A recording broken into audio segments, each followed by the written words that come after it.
ndi musajjufu eri bammemba olw'enteekateeka eno gye bakoze era beebaza obuvunaanyizibwa bwe bankwasizza nga interim president okumala akaseera kubanga ndi acting kati nti olw'okubanga nti party president ali suspended okumala ebbanga eryo, secretary general yali suspended, deputy we Kaija ya taking over ne treasurer naye ali suspended, deputy Mwijushe ya taking over.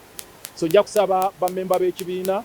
nga interim president bamemba babeere bavumu, bamemba babeere bumu, tuddemu omutima gwaffe guli ogwatandikisibwako ekibiina ogw'okununula eggwanga lino ogwa One Uganda One People, tugende maaso ne struggle ne bamemba ba NEC tugenda kufuna enkiiko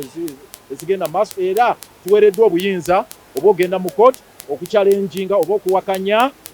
delegates conference yayitiddwa Tulebuka bamwenda nga mukaaga eyo gye bagambye yanga mukaaga ogw'ekkumi era okuva wano nze nga omulimu assignment gye nsookerako yeeyo mu office yange nga acting president yakulwanyisa delegates conference ey'emenya ssemateeka w'ekibiina gye bategese nga mukaaga mbu egenda kulonda obukulembeze obupya era tugenda mu court essaawa yonna ku nsonga eyo n'ebirala tugenda bikola okulaba nga tutwala mu maaso obukulembeze bw'ekibiina.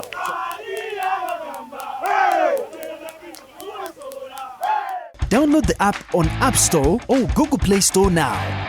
Vision Digital Experience, the future of media.